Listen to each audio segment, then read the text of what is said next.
Hello दोस्तों, the India GS पर आप सभी का स्वागत है। आज के वीडियो में हम लोग तरंग यानी वेव के बारे में समझने वाले हैं।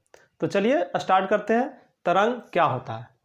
तो तरंग को हम लोग इंग्लिश में वेव्स बोलते हैं। तरंग एक प्रकार का क्या है? कंपन है। तरंग एक प्रकार का क्या है? तो तरंग एक प्रकार का कंपन है। तो तरंग जब कंपन करता है यानी जब कोई वस्तु कंपन करता है तो उसमें क्या होता है? तरंग उत्पन्न होता है। यानी आप उसको कह सकते हैं कि तरंग एक प्रकार का क्या है? कंपन है। तो जब कोई वस्तु कंपन करता है तो उसमें क्या होता है? तरंग उत्पन्न होता है। और तरंग जब उत्पन्न होता है तो ऊर्जा का क्या होता है? ट्रांसफर होता है। यानी कि ऊर्जा एक स्थान से दूसरे स्थान क्या होता है? ट्रांसफर होती है या स्थानांतरित होती है। तो देखिए, आप कह सकते हैं कि तरंग किसी भी कंपन से उत्पन्न होता है। तरंग कहाँ उत्पन्न होता है? किसी भी कंपन से उत्पन्न होता है। और इससे क्या होता है? इससे ऊर्जा का स्थानांतरण होता है। ठीक है, इससे क्या होता है? इससे क्या होता है? ऊर्जा का स्थानांतरण होता है। ठीक है, तो आप समझे होंगे कि तरंग जो है वस्तु को कंपन करने पर उत्पन्न होती है। ठीक है, इससे क्या होता है? ऊर्जा का आदान प्रदान होता है।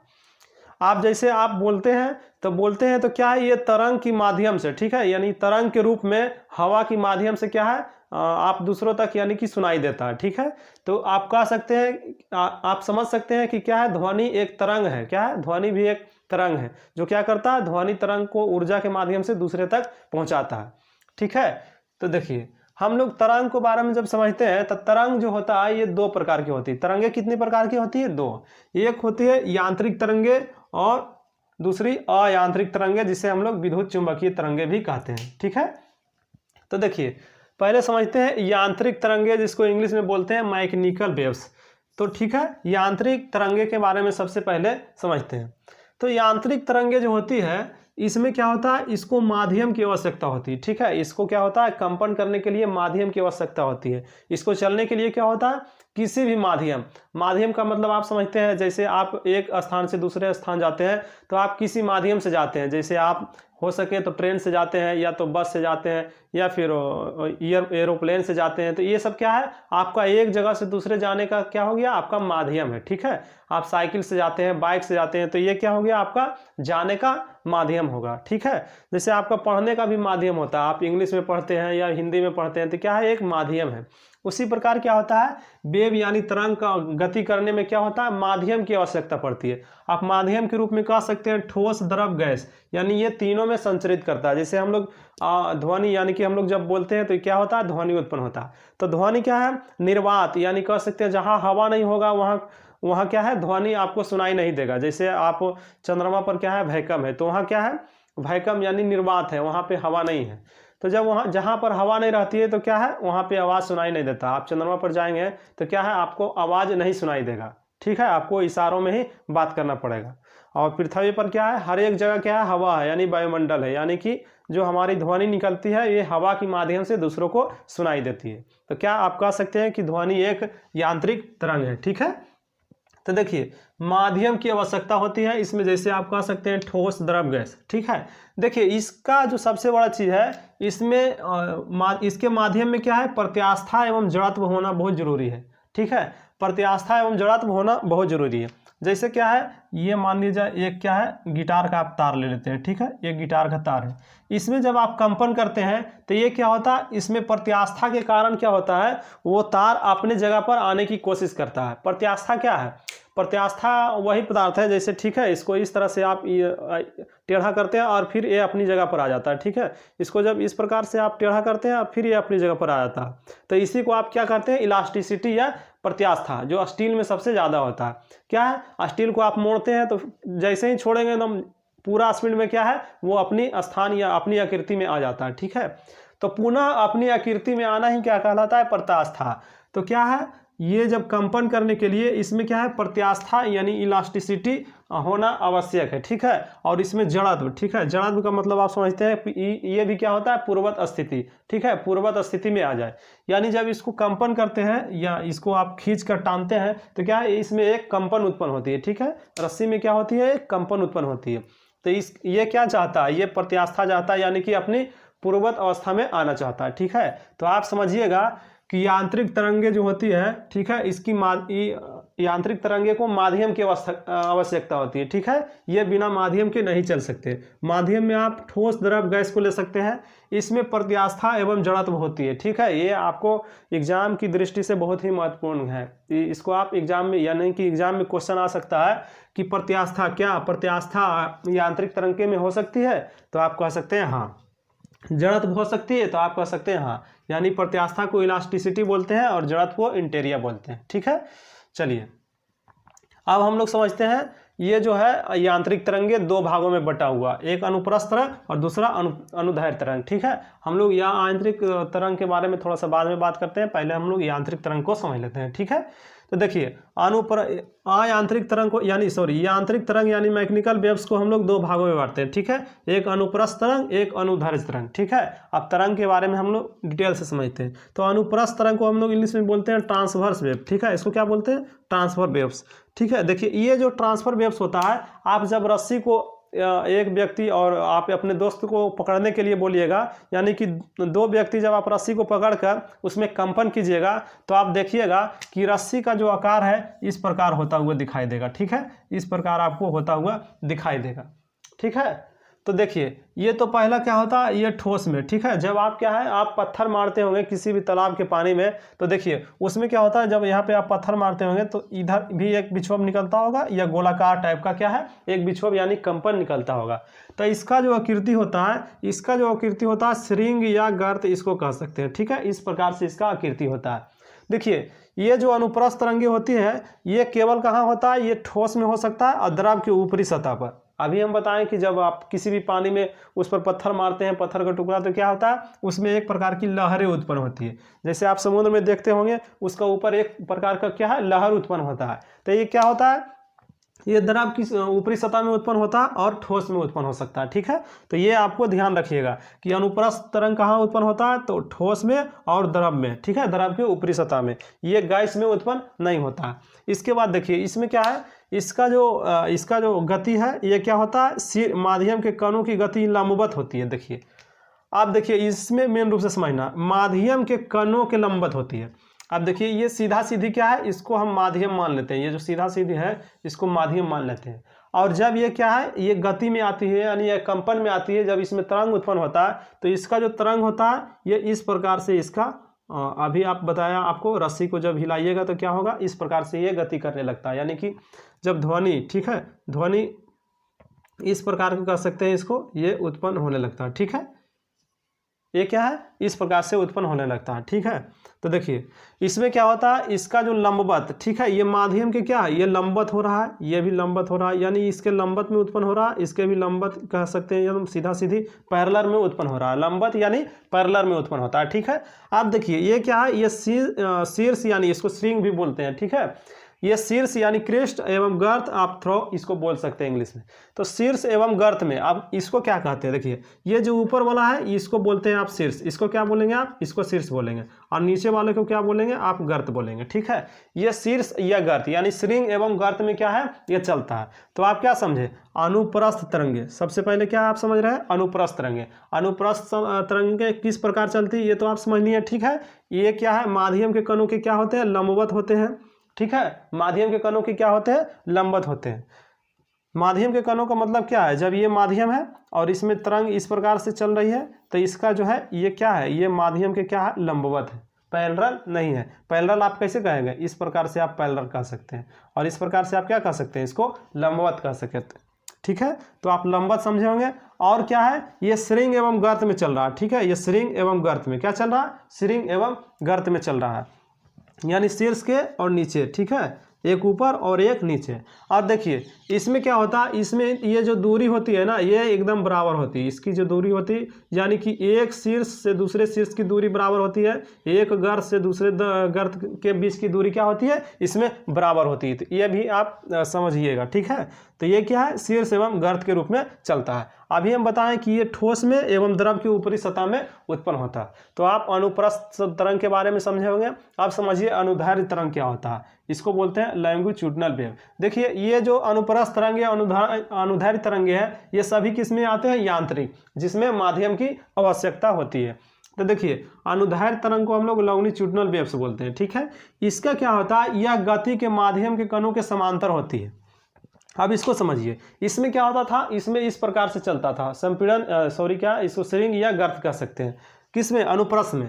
लेकिन अनुदैर्ध्य में बोल रहा है कि इसका जो माध्यम के कणों के क्या है, समांतर है। ये आप स्प्रिंग देखे होंगे, स्प्रिंग को जब आप टानते हैं तो क्या है, ये सीधा इस प्रकार से होता है, यानी इसमें जो कंपन होती है ना, ये सीधा सीधी कंपन होती है, यानी कि समांतर। जैसे कि ये माध्यम है और इसमें जो कंपन हो रही है एकदम सीधा होता है, यानी कि इसके समांतर होती है, ठीक है। तो ये आप ध्यान रखिएगा, इसमें समांतर होता है और इसमें क्या होता है, लंबवत, यानी अनुप्रस्थ में लंबवत होता है और अनुदैर्ध्य में क्या होता है, समांतर होता है। इस बात को आप ध्यान रखिएगा। जैसे देखिए इसमें क्या है, इसी का उदाहरण हम यहाँ पर बना दिए हैं, ठीक है। इसमें क्या होता है, इसमें इस प्रकार से दोलन नहीं होता है, बल्कि इसमें क्या होता है, समांतर दोलन होता है। क्या होता है, समांतर कंपन होता है, ठीक है। तो देखिए इसका गति जो माध्यम के कण का कैसा होता है, समांतर होता है। इसका माध्यम में कैसा होता है, बिल्कुल समांतर होता है, ठीक है। देखिए इसमें क्या होता है, संपीड़न होता है और विरलन होता है। संपीड़न क्या होता है और विरलन क्या होता है, देखिए समझते हैं। यहाँ पर देखिए, यहाँ पे संपीड़न है और यहाँ पे विरलन है। तब विरलन का मतलब क्या है, वहाँ दूरी बढ़ जाती है, क्या है, वहाँ पे दूरी बढ़ जाती है, यानी विरलन हो जाता है। और जहाँ पे दूरी क्या है, कम हो जाती है, उसको क्या बोलते हैं, संपीड़नल, ठीक है। जब आप साउंड को जब बजाते हैं, ठीक है, जब आप साउंड को बजाते हैं तो क्या होता है, देखिए उसमें कभी कभी क्या है, संपीड़न होती है, कभी कभी विरलन होता है, कभी कभी संपीड़न होता है, कभी कभी विरलन होता है। जैसे आप एक साउंड को इस तरह से बजाते हैं, साउंड को, ठीक है, जब इससे ध्वनि निकलती है तो क्या है, कभी कभी तो एकदम जोर से ध्वनि निकलता है, कभी कभी बहुत कह सकते हैं कि कम ध्वनि निकलता है, और कभी कभी ज़्यादा निकलता है, कभी कभी कम निकलता है। तो इसको आप कह सकते हैं कि ये संपीड़न में है, ये विरलन में है, ये संपीड़न में है और ये विरलन में है। तो जो संपीड़न एवं विरलन में गति करता है उसी को आपका क्या कह सकते हैं, अनुदैर्ध्य तरंग है। जैसे हम लोग बोलते हैं, यानी कि ध्वनि क्या है, ध्वनि अनुदैर्ध्य तरंग है। यानी यांत्रिक तरंगे तो है, लेकिन यांत्रिक तरंगे में ध्वनि कौन सा तरंग है, तो आप कह सकते हैं अनुदैर्ध्य तरंग। ध्वनि तरंग कैसा है, तो अनुदैर्ध्य तरंग है, ठीक है। देखिए ये क्या है, विरलन एवं संपीड़न। अब इसमें आपको ध्यान रखना है, संपीड़न में जो क्या होता है, संपीड़न में दाब एवं घनत्व ज़्यादा होता है। आप कहिए दाब और घनत्व कैसे होता है, आप देख रहे हैं, घनत्व का मतलब क्या है, एकदम बिल्कुल सटा सटा, जितना सटा सटा है उसी को हम क्या कहते हैं, घनत्व या डेंसिटी कहते हैं। तो देखिए क्या यहाँ पर घनत्व ज़्यादा दिख रहा है, बिल्कुल ठीक है। इसमें क्या है, दबाव ज़्यादा है, तो हाँ बिल्कुल कह सकते हैं, जहाँ घनत्व ज़्यादा होगा वहाँ ऑटोमेटिक क्या है, दबाव ज़्यादा होगा। तो क्या होता है, संपीड़न में दाब एवं घनत्व ज़्यादा होता है और विरलन में क्या है, दाब एवं घनत्व क्या होता है, कम होता है। तो ये क्या है, एकदम एग्जाम की दृष्टि से क्वेश्चन में आ सकता है कि जब क्या संपीड़न अनुदैर्ध्य तरंग जब संपीड़न की स्थिति में रहती है, यानी संपीड़न की स्थिति में रहती है, तो वहाँ दाब और घनत्व कम रहता है, ज़्यादा रहता है, बराबर रहता है, इस प्रकार आपको पूछ दिया जाएगा, ठीक है। आप इसको समझकर एकदम बिल्कुल क्वेश्चन को हल कर सकते हैं, ठीक है।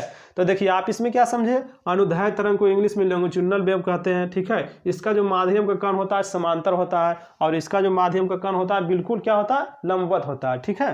तो इसमें क्या होता है, समांतर होता है। ये जो क्या है, संपीड़न एवं विरलन में चलता है, लेकिन ये क्या है, स्ट्रिंग एवं गर्त के रूप में चलता है, ठीक है। देखिए ये संपीड़न जब होता है तो दाब एवं घनत्व ज़्यादा होता है, विरलन होता है तो दाब एवं घनत्व कम होता है। देखिए आपको हम अभी बताएं कि वायु में उत्पन्न तरंगे भूकंप में स्प्रिंग में क्या है, समांतर होता है। वायु में क्या है, जब हम लोग बोलते हैं तो वायु में एक तरंग उत्पन्न होता है, तो इसको आप क्या कह सकते हैं, समांतर होता है, ठीक है।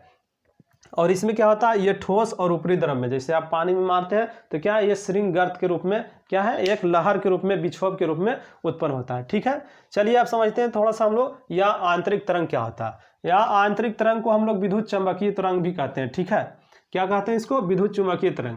इसको इंग्लिश में नॉन मैकेनिकल वेव या इलेक्ट्रोमैग्नेटिक वेव भी कर सकते हैं, ठीक है। इसमें क्या होता है, इसमें माध्यम की आवश्यकता नहीं होती, इसमें आपको निर्वात में भी ये चलता है। जैसे आप कह सकते हैं प्रकाश, प्रकाश की कोई माध्यम की जरूरत होती है, नहीं। क्या वो ठोस में चलता है, नहीं। कांच में चलता है, नहीं। क्या है, वो निर्वात में भी चल सकता है, ठीक है।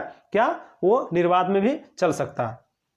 देखिए आपको प्रकाश का गति जो होता है 3 गुना 10⁸, ठीक है। तो देखिए ये जो होता है, यह यांत्रिक तरंग का जो स्पीड होता है, ये क्या होता है, 3 गुना 10⁸ की स्पीड से, यानी प्रकाश की स्पीड से ये चलता है। अब रेडियो तरंग, आपका जो मोबाइल चलता है, ठीक है, ये भी क्या है, एक प्रकार का तरंग से चलता है। आपका टेलीविजन भी चलता है, तो क्या है, एक प्रकार का तरंग से चलता है, जिसको आप रेडिएशन कहते हैं, ठीक है। तो क्या इसमें इसका कोई माध्यम की आवश्यकता होती है, नहीं होती है।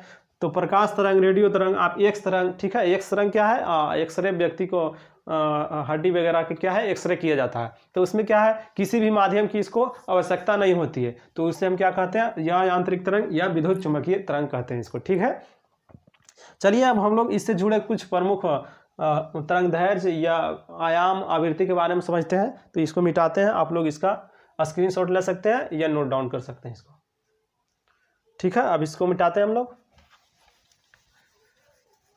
चलिए समझते हैं कि वेवलेंथ क्या होता है, आवृत्ति क्या होता है, हर्ट्ज क्या होता है। चलिए ठीक है, चलिए तो सबसे पहले समझते हैं हम लोग वेवलेंथ के बारे में, ठीक है। सबसे पहले हम लोग समझते हैं वेवलेंथ, ठीक है। वेवलेंथ को क्या बोला जाता है, वेवलेंथ को बोला जाता है आपको तरंग दैर्ध्य, ठीक है, तरंग दैर्ध्य। तो सबसे पहले तो समझते हैं कि तरंग दैर्ध्य क्या होता है। तो देखिए तरंग दैर्ध्य क्या होता है। आप अभी देखिए कि जब भी कोई क्या है तरंग उत्पन्न होता है, ठीक है, तो तरंग उत्पन्न होता है तो क्या है आप कह सकते हैं कि एक शीर्ष है ना, ये क्या है अभी बताएं, शीर्ष या श्रृंग कह सकते हैं, और इसको क्या बोले आप, गर्त, ठीक है। तो इसमें क्या चलता है, अनुप्रस्थ तरंगे चलता है। इसमें क्या चलता है, अनुप्रस्थ तरंगे। तो अनुप्रस्थ को पहले हम लोग देख लेते हैं, अनुप्रस्थ में हम लोग वेवलेंथ देंगे। तो वेवलेंथ क्या होता है, जब कोई तरंगे यानी जब अनुप्रस्थ तरंगे शीर्ष एवं गर्त के बीच में चलती है, तो दो शीर्षों के बीच को दूरी है ना, या दो गर्तों के बीच की दूरी को हम क्या कहते हैं, वेवलेंथ। यानी इसे आपका वेवलेंथ को क्या से डिनोट किया जाता है, लेमडा से, ठीक है। इसको लेमडा से डिनोट किया जाता है। तो दो शीर्ष या दो गर्तों के बीच की दूरी को ही क्या कहते हैं, आप वेवलेंथ या तरंग दैर्ध्य कहते हैं। देखिए ये तो हो गया आपकी अनुप्रस्थ तरंगों में बात हो गया, लेकिन अनुदैर्ध्य में क्या होता है, ठीक है, अनुदैर्ध्य। तो देखिए अनुदैर्ध्य में समझिएगा, जैसे आप क्या है एक ध्वनि निकल रही थी अभी इस प्रकार से, ठीक है, ये संपीड़न एवं पीड़न, ठीक है, इस प्रकार से कह सकते हैं, इस प्रकार से निकल रहा। तो देखिए ये जो है दो संपीड़न के बीच की दूरी को हम क्या कहेंगे, ठीक है, वेवलेंथ, और दो विरलन के बीच की दूरी को हम क्या कहेंगे, वेवलेंथ। इसमें दो शीर्ष के बीच की दूरी को हम कह रहे थे वेवलेंथ, और दो गर्त के बीच की दूरी को हम कह रहे थे वेवलेंथ। लेकिन इसमें क्या है, दो संपीड़न एवं दो विरलन कह सकते हैं, दो संपीड़न एवं दो विरलन के बीच की दूरी को हम क्या कहते हैं, वेवलेंथ या तरंग दैर्ध्य। तो आप समझ चुके होंगे कि शीर्ष एवं या दो शीर्ष दो गर्त के बीच की दूरी को हम क्या कहेंगे, तरंग दैर्ध्य या लैम्डा, ये अनुप्रस्थ में कहेंगे। लेकिन अनुदैर्ध्य में क्या कहेंगे, दो संपीड़न एवं दो विरलन के बीच को क्या कहेंगे, अनुदैर्ध्य या वेवलेंथ, ठीक है। अब आगे हम लोग समझते हैं आवृत्ति के बारे में, ठीक है। आवृत्ति सबसे पहले हम लोग आयाम के बारे में समझ लेते हैं, ठीक है।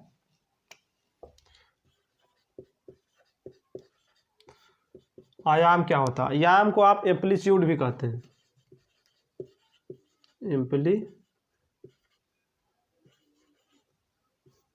एम्पलीट्यूड। देखिए ये क्या होता है, जैसे कोई भी वस्तु दोलन करता है, ठीक है, जैसे ये मान लिया जाए ये घड़ी है, ये भी तो एक कंपन कर रहा है, ये दोलन कर रहा है। तो ये जितनी अधिक दूरी यानी मैक्सिमम दूरी तक ये जाती है, ठीक है, इसको आप कह सकते हैं जितनी मैक्सिमम दूरी तक जाती है ये, इसी को आप आयाम कह सकते हैं। क्या कह सकते हैं, जितनी मैक्सिमम दूरी तक ये जाती है इसको आयाम कह सकते हैं। जैसे आप तरंग को ही देख लीजिए, देखिए ये माध्यम बीच में रहा होगा, और ये जितनी अधिक दूरी तक जाती है यानी इसके बीच की दूरी, ठीक है, ये एक श्रृंग माध्यम से श्रृंग के बीच की दूरी या माध्यम से गर्त के बीच की दूरी को ही हम क्या कहते हैं, आयाम, ठीक है। इसी को हम क्या कहते हैं, आयाम, ठीक है, इसी को हम क्या बोलते हैं, आयाम। यानी कि ये अधिकतम दूरी कितनी, यानी माध्यम से इसकी अधिकतम दूरी कितनी होती है, इसी को हम बोलते हैं आयाम। इसमें भी अधिकतम दूरी तक ये कहाँ मान लीजिए यहाँ तक ये जाता होगा, तो इतना दूर को हम क्या बोलेंगे, आयाम, इसका क्या बोलेंगे, आयाम। तो देखिए अभी क्या समझे, तरंग दैर्ध्य जिसको हम लोग वेवलेंथ बोले, इसके बाद हम लोग आयाम के बारे में समझे। आप समझते हैं हम लोग आवृत्ति क्या होता है, ठीक है, फ्रीक्वेंसी, आवृत्ति इसको बोलते हैं फ्रीक्वेंसी। फ्रीक्वेंसी को जो है ना Hg यानी हर्ट्ज से मापा जाता है, क्या, हर्ट्ज से मापा जाता है, ठीक है, इसको हर्ट्ज से मापा जाता है। तो देखिए ये क्या है, इसको आप एन से डिनोट कर सकते हैं, ठीक है। तो एन बराबर क्या होता है, 1 सेकेंड में यानी कि एक आवर्तकाल में, यानी कि जितना क्या है 1 सेकेंड में जितना बार कंपन करता है, ठीक है। इसको आप कह सकते हैं कि 1 सेकेंड में जितना बार ये कंपन करता है, ठीक है। इसका बराबर आप लिख सकते हैं 1 सेकेंड में ये जितना बार कंपन करता है, तो इसको क्या कहेंगे, आवृत्ति। यानी ठीक है, जैसे ये कोई वस्तु है, आप इसको इस प्रकार समझिए। तो मान लिया जाए 1 सेकेंड में ये इधर से इधर, इधर से इधर, इधर से इधर, मान लीजिए 5 बार हो गया 1 सेकेंड में। तो ये क्या हुआ, इसका आवृत्ति। इसको क्या कहेंगे आप, 5 हर्ट्ज इसका आवृत्ति कह सकते हैं। क्या कह सकते हैं, 5 हर्ट्ज। मान लिया जाए ये 1 सेकेंड में ये 10 बार दोलन कर चुकी है, ठीक है। कितना बार, 10 बार। तो इसको क्या कहेंगे आप, 10 हर्ट्ज, ठीक है। इसी प्रकार ये 1 सेकेंड में 100 बार का दोलन कर देता है, तो इसको आप कहेंगे 100 हर्ट्ज। 1 सेकेंड में एक ही बार ये दोलन करता है, यानी कि 1 सेकेंड में जितनी बार ये दोलन कर ले उसी को हम क्या बोलते हैं, आवृत्ति या फ्रीक्वेंसी, ठीक है। आवृत्ति या फ्रीक्वेंसी। तो 1 सेकेंड में जितनी बार दोलन, जितनी अधिक बार दोलन कर ले तो इसको क्या बोलेंगे, फ्रीक्वेंसी या आवृत्ति, ठीक है। तो आप इसके बारे में समझे होंगे। अब चलिए हम लोग समझते हैं आवर्तकाल क्या होता है, ठीक है। आवर्तकाल, इसके बाद हम लोग आवर्तकाल समझेंगे। आवर्तकाल, देखिए आवर्तकाल क्या होता है, एक कंपन पूरा करने में जितना समय लगता है, ठीक है। इसको आप कह सकते हैं एक कंपन करने में जितना समय लगता है, इसी को क्या कहता है, आवर्तकाल या टाइम ऑफ पीरियड कर सकते हैं, ठीक है। टाइम पीरियड, आवर्तकाल। तो देखिए एक कंपन करने में, अभी वही आकृति बनाना पड़ेगा हमको, ठीक है। ये मान लिया जाए कुछ लटका हुआ है इसको, ठीक है। ये क्या है, दोलन करने वाली है। तो ये क्या है, एक कंपन करने में जितना समय ले, ठीक है। एक बार ये कंपन करने में मान लिया जाए ये 5 सेकेंड लेता है, ये क्या है, मान लीजिए कभी 1 सेकेंड लेता है या फिर 2 सेकेंड लेता है। तो ये जितना टाइम ले, एक कंपन करने में जितना टाइम ले, है ना, जितना समय ले, यानी कि जितना टाइम ले उसी को क्या कहेंगे, टाइम पीरियड। एक कंपन करने में जितना समय ले उसी को क्या कहेंगे हम, टाइम पीरियड या आवर्तकाल। क्या कहेंगे इसको, टाइम पीरियड या आवर्तकाल। देखिए ठीक है, तो आप लोग क्या समझे, आयाम। आयाम क्या है, जो जितना अधिकतम दूरी तक जाता है उसी को बोलते हैं आयाम, यानी दोलन करते हुए जितना अधिक दूरी तक जाएगा उसको बोलते हैं आयाम।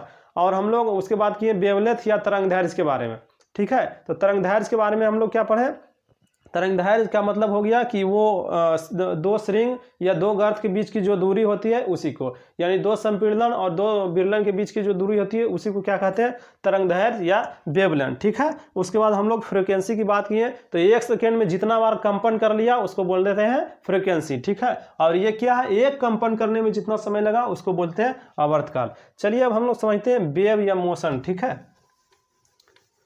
वेव मोशन, वेव मोशन, इसको आप कह सकते हैं तरंग गति। तरंग गति, देखिए तरंग गति क्या है, जब आप एक पत्थर का टुकड़ा जब तालाब में आप मारते हैं तो देखिए उसमें क्या है, एक प्रकार का विक्षोभ उत्पन्न होता है। इसमें क्या उत्पन्न होता है, विक्षोभ। जब आप पत्थर का टुकड़ा एक तालाब में मारते होंगे या तालाब का पानी में मारते हैं तो क्या है, इसमें एक प्रकार का विक्षोभ उत्पन्न होता है, ठीक है। इस प्रकार से आप मारते हैं तो ये गोलाकार करके विक्षोभ इस प्रकार से उत्पन्न होता है, ठीक है। और ये कुछ दूर जा करके क्या होता है, समाप्त होता है। तो ये जो गति किया इसी को हम क्या कहते हैं, तरंग गति, ठीक है। ये क्या है, ये जो गति करते हुए आगे बढ़ गई इसी को हम क्या कहेंगे, तरंग। ये चारों तरफ हो जाता है, ठीक है। ये पानी के क्या है, चारों तरफ हो जाता है, तो इसको आप क्या कहेंगे, तरंग गति। क्या कहेंगे, विक्षोभ जो उत्पन्न हुआ और ये विक्षोभ जो चलता हुआ आगे बढ़ गया उसी को आप क्या कहेंगे, तो उसी को कहेंगे आप तरंग गति, ठीक है। अब हम लोग थोड़ा सा जानते हैं कि हम लोग तरंग गति यानी वेग, इसके बारे में क्या है, इससे कुछ रिलेशन हम लोग जानेंगे और जो न्यूमेरिकल में आप लोगों को पूछ दिया जाता है। तो देखिए न्यूमेरिकल में क्या पूछ दिया जाता है, तरंग वेग बराबर, आप लोग याद रखिएगा, तरंग वेग बराबर होता है आवृत्ति, ठीक है, जिसको आप लोग हर्ट्ज बोलते हैं। और तरंगदैर्घ्य क्या होता है, तरंगदैर्घ्य। देखिए अभी आप बताएं तरंग वेग को भी से डिनोट किया जाता है, आवृत्ति को आप कह सकते हैं एन द्वारा डिनोट कर सकते हैं, तरंग दैर्ध्य को आप लेमडा को डिनोट कर सकते हैं। ठीक है, तो देखिए इसमें क्या है, आपको आवृत्ति और तरंग दैर्ध्य देकर क्या है तरंग वेग पूछ देगा। ठीक है, तरंग वेग और आवृत्ति को देकर के आपको क्या है तरंग दैर्ध्य पूछ देगा। तो मान लिया जाए हम तरंग दैर्ध्य को निकालना चाहें, तो तरंग दैर्ध्य को आप किस प्रकार निकाल सकते हैं, लेमडा बराबर आप क्या लिख सकते हैं, लेमडा बराबर, आप लोग तो मैथ पढ़े होंगे, तो क्या है लेमडा बराबर आप लिख सकते हैं V/N। ठीक है, अब इसमें आपको क्या दिया रहेगा, जब आपको तरंग दैर्ध्य निकालने के लिए कह दिया जाए, आपको अगर तरंग दैर्ध्य निकालने के लिए कह दिया जाए, ठीक है, तो आपको देखिए क्या दिया हुआ रहेगा। सबसे पहले आपको आवृत्ति दिया हुआ रहेगा 5 × 10⁻16। ठीक है, मान लीजिए ये आपका HZ है, हर्ट्ज है। उसके बाद आपको, ठीक है, इसमें क्या चाहिए आपको, ये तो तरंग दैर्ध्य आपको निकालना है। तरंग वेग, देखिए आप वेग कह सकते हैं कि वेग जो होता है अधिकांशतः प्रकाश के चाल से चलता है, जैसे अयांत्रिक तरंग। ठीक है, नहीं तो उसमें भी आपको क्या है, आपको तरंग वेग दिया हुआ रहेगा। तो आप अभी मान लीजिए जो तरंग वेग है यानी V बराबर आप मान सकते हैं 3 × 10⁸। कितना मान सकते हैं इसको, 3 × 10⁸ मीटर प्रति सेकेंड। ठीक है, तो देखिए अब आप तरंग दैर्ध्य बिल्कुल निकाल सकते हैं। इस इधर क्या आप लिखिएगा वेग, तो वेग क्या है 3 × 10⁸।